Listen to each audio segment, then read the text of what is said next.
तुम्हारी तो औकात ही नहीं है कि तुम आलोक मठ के शिष्य बन सको। राजकुमारी गीतांजलि देव का मजाक उड़ा रही थी। गीतांजलि के शब्द तीर की तरह देव के दिल में चुभ रहे थे। देव अपनी गर्दन झुकाए चुपचाप सुन रहा था।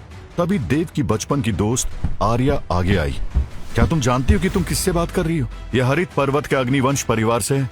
लगता है तुम मुझे हंसा हंसा के मार डालोगी। अरे फटे कपड़े पहना ये फटीचर अग्निवंश परिवार से? मुझे तो ये भिखारी लग रहा है। उसकी बात सुनकर आर्या को गुस्सा आया था। वो आगे कुछ बोलने वाली थी कि देव ने उसे रोक दिया। मुझे क्यों रोका देव? मैं अभी इसका मुंह तोड़ देती। नहीं आर्या, मुंह तोड़ जवाब तो अब मैं इसे दूंगा। इस प्रतियोगिता को जीतकर और आलोक मठ का शिष्य बनकर। आज आलोक मठ में प्रवेश पाने के लिए प्रतियोगिता होने जा रही थी। आलोक मठ पूरे देश का सबसे बड़ा गुरुकुल था। यहाँ से शिक्षा लेने वाला महायोद्धा बन जाता था। लेकिन इस मठ में प्रवेश मिलना इतना आसान नहीं था। प्रवेश पाने के लिए सभी को कठिन परीक्षा का सामना करना पड़ता था। देव इस परीक्षा के लिए आया था, लेकिन यहाँ तक पहुंचने का सफर आज नहीं 5 साल पहले शुरू हुआ था। मुझे इन दोनों पर गर्व है। ये आगे चलकर हमारे अग्निवंश का नाम रोशन करेंगे। देव के दोनों बड़े चचेरे भाई परीक्षा उत्तीर्ण कर मठ के शिष्य बने थे। पूरा घर खुशी में डूबा हुआ था। देव दूर खड़ा सब देख रहा था। उसकी मासूम आंखों में एक ही सवाल था, क्या दादाजी मुझे भी कभी ऐसे गले लगाएंगे? देव अपने बाबा शिवेश के पास गया। बाबा, यह आलोक मठ क्या होता है? बेटा, आलोक मठ इस देश का सबसे बड़ा गुरुकुल है, जहां प्रवेश पाने वाला कुछ ही सालों में महान योद्धा बन जाता है। बाबा, मैं भी कड़ी मेहनत करूंगा। एक दिन आलोक मठ में प्रवेश लेकर रहूंगा, तब दादाजी मुझ पर भी जरूर गर्व करेंगे। और यूं शुरू हुआ देव का संघर्ष। 5 साल तक उसने कड़ी मेहनत की और आज वो दिन आ गया था। हजारों लोग आलोक मठ के द्वार पर खड़े थे।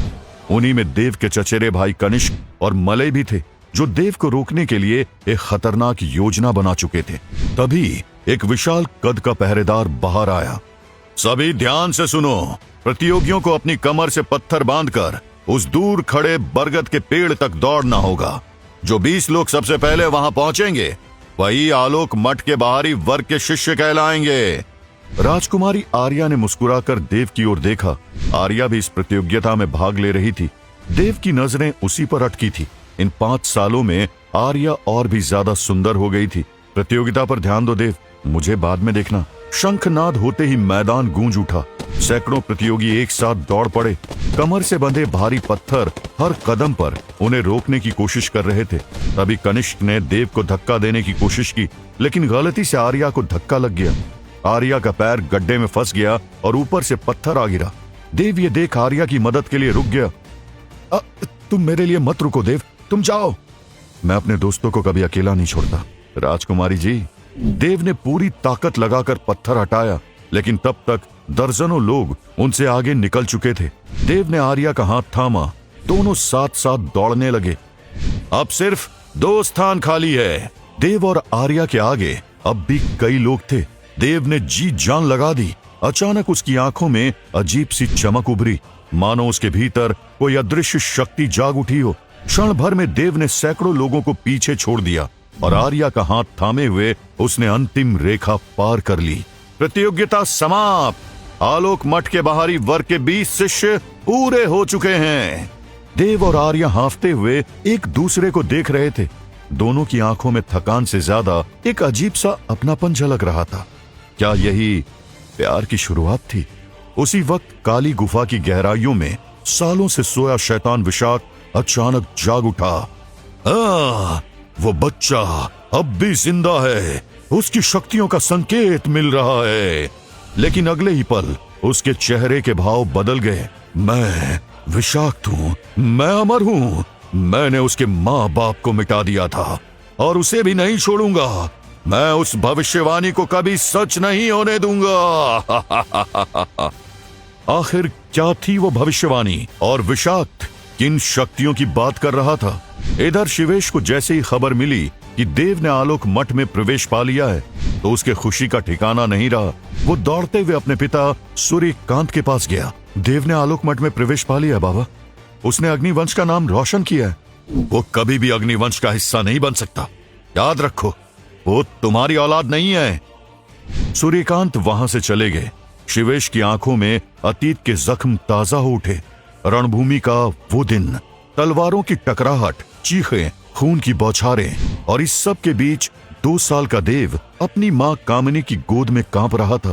तभी एक सैनिक की नजर 2 साल के देव और उसकी मां पर पड़ी। इस बच्चे का सर काटकर महान विशाक्त के सामने रख दूंगा। वो तलवार लेकर आगे बढ़ा।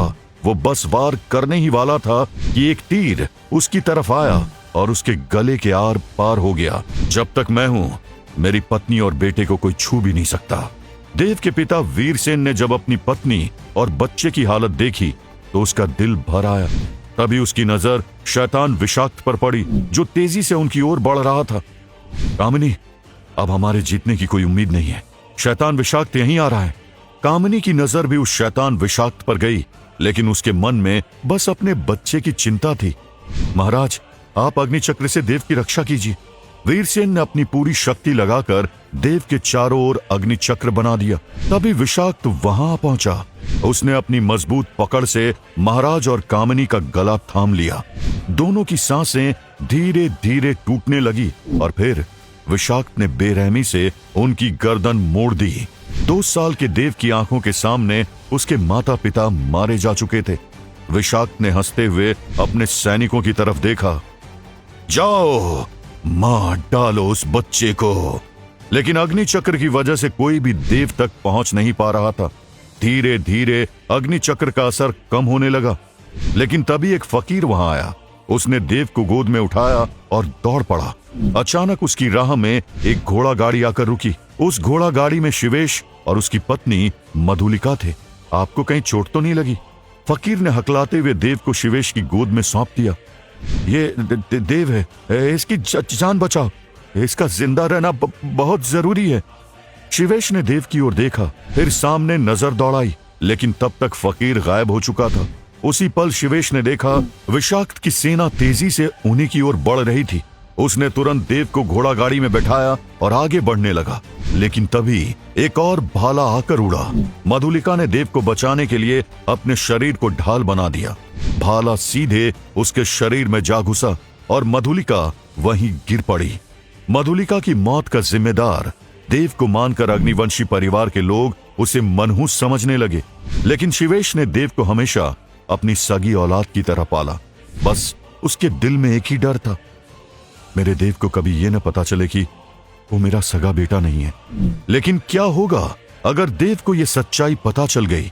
उसी वक्त देव अपने चचेरे भाई कनिष्क के सामने खड़ा था। कनिष्क का गुस्सा साफ दिख रहा था।